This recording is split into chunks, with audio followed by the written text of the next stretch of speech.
Hey everybody, welcome to Teaching Tilt Brush. And today's Teaching Tilt Brush, we're going to go back to nature.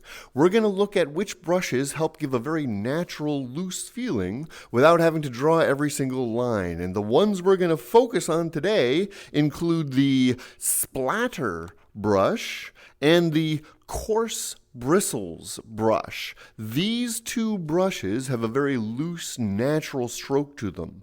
We'll do a little couple guest shots using the thick paint as well, because that also has a very loose, organic feeling.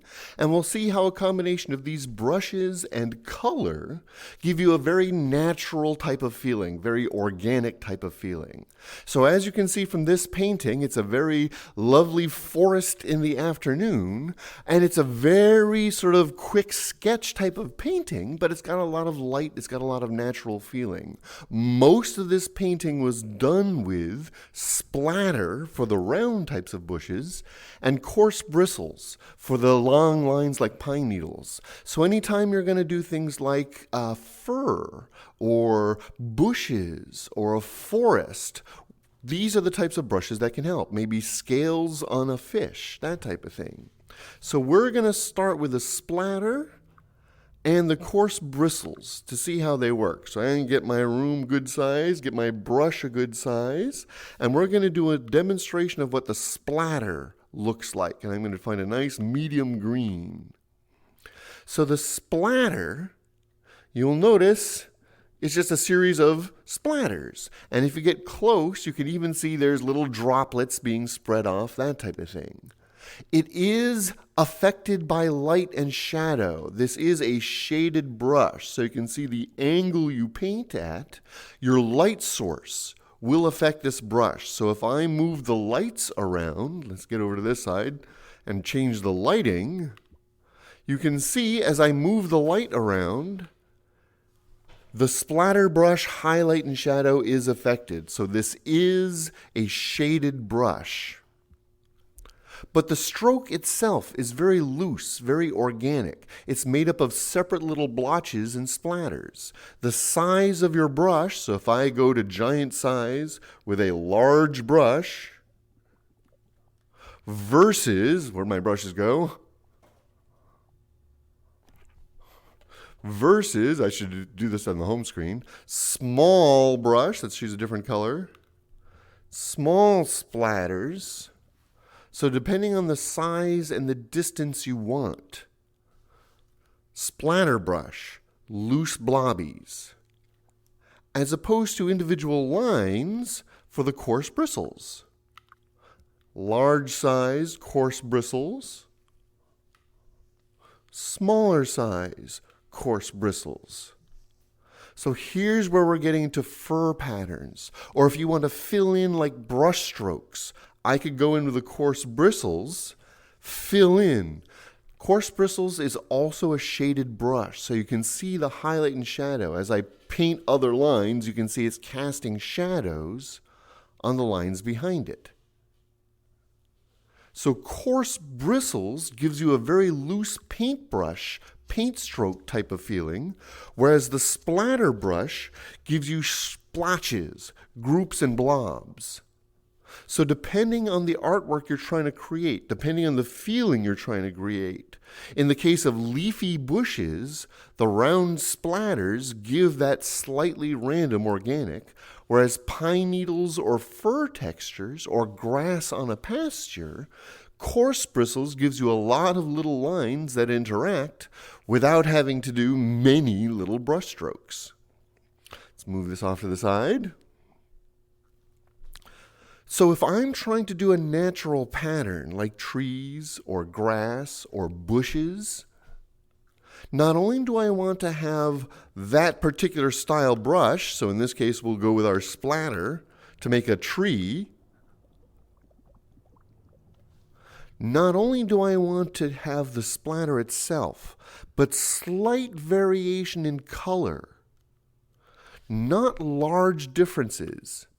You can see how even a very small shift makes a very noticeable difference. So when we're doing a tree, for example, we want to use several different shades of green, several different shades, but try not to have more than much variation. Out of our color pickers, some people prefer this method, some people prefer this method. With this square method, it's a little bit easier to keep very close to your original color without doing a large variation. Because the bigger the difference you get for these blotches, if I actually do a large difference, you can see how it really stands out much more sharply. A large difference in this direction stands out sharply. Remember, the angle you do to the light will also affect the color that appears on the brush. For good natural randomness, we also want to adjust the size a little bit. So there are some larger, there are some smaller, depending on where we paint them and how we want them to look. Obviously, with perspective, smaller goes in the distance, larger comes forward. But within the one tree, there's going to be variation in size, variation in color. Also remember our color for highlight and shadow. If I want sunlight beating down on it, I'm going to want to find a little more yellow, a little bit brighter, and then have that coming in from the direction I want my sunlight coming in, to enhance that feeling of light coming through. So in our original forest scene, that's one of the ways we get the idea of the sunlight coming down, is we have a much brighter yellow green used in and amongst the dark greens. Not very often, but just enough to get the idea of sunlight being caught in the branches. Overall, there's variation in size and color, but it's very subtle, very close. So the viewer does see it as a natural random, but us as artists don't have to go too far, do too much work to catch that. So that was the splatter brush for round leafy trees and things. Now that I've got a lovely tree, I can use my selection tool, select all those pieces, and then group them.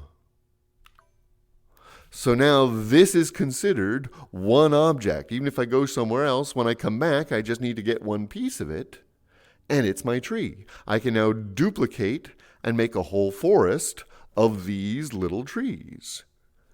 And in our grouping video is where we really get into creating these groups and how to break them up and use them. And we also have a video basically about textures for area of effects, where if I want a forest, how I can use these grouping and copy and paste to make a large forest. Do bear in mind the large numbers of groups does tend to bog down the slower machines, the quest, that type of thing. So I'm going to grab these, get rid of them for now, get us back down to our original. So here is a splatter brush type of bush or tree. The coarse bristles gives a very similar effect, but instead of round blotches, you can see they're lines. These lines do go in the direction you paint them. So if I'm trying to do a pasture, like a forest, then doing these coarse bristles vertically gives that feeling of growing grass. And again, slight variation in color. Now we'll get some sunlight on the grass. Now we'll get some shadows in the grass. Maybe there's a tree over here, so we'll have some darker grass, that type of thing. Little variation in color, little variation in size, so things farther away get smaller brush strokes. Things closer up get larger brush strokes. So that gives the idea of foreground, background, more intense color. Things pop forward, so there's our foreground grass as opposed to our little tiny dark background grass. So the coarse bristles gives a lot of texture without needing a lot of brush strokes. It's a little bit random, so natural patterns like trees, like fur, are really easy to do. Just get a little variation in your size and color to help break it up so it doesn't feel so artificial. AstroTurf is all the same shade of green. A natural pasture has a lot of subtle variation throughout it. So giving your artwork just a little bit of variation while you're painting will really help it have a more natural feeling. Splatter brush when you want the rounder effects, coarse bristles for the narrow brushstroke effects. So this would be good things for rock textures, or if I had, slate patterns, that type of thing, cobblestones. Whereas this works for fur textures as well as trees and natural patterns. So depending on what you're painting, go for the colors, and these particular brushes really help give it a more organic, natural feeling. These have a little bit of a random element. Now, one thing I mentioned at the beginning is the thick paint brush also has a bit of a natural feeling as well. The thing with a thick paintbrush is it does repeat a little more obviously. So if I do multiple strokes of this thick paint brush, you start to see that repeated pattern. Even if it doesn't line up precisely, you can see those repeated patterns happening a little more frequently with the thick paint. With the splatter and the coarse bristles, the repetition isn't nearly as obvious. But the thick paint, especially for things like ocean water or the surface of a river, if I go for a dark blue texture, this on top of whatever water pattern I've got, you can see how it gives a nice little ripple. Even if it's slightly repeated, if it's part of the background, it's not as obvious. Natural patterns, splatter and coarse bristles are the way to go. So I'm going to switch back to my splatter in a nice bright color.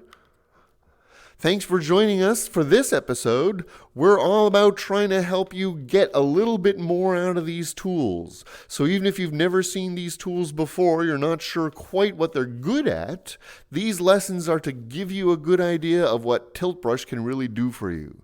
So tell your friends. Share and subscribe. We do this every week on Twitch TV/ShamelessMayhem. And they're also all archived here on YouTube.com/ShamelessMayhem. Let us know if there are questions down in the comments. We also like to custom classes based on what you ask about. So if you've got specific tools you'd like to see, just let us know. Thanks for joining us today for teaching Tilt Brush, and have fun on your own paintings. Take care, everyone.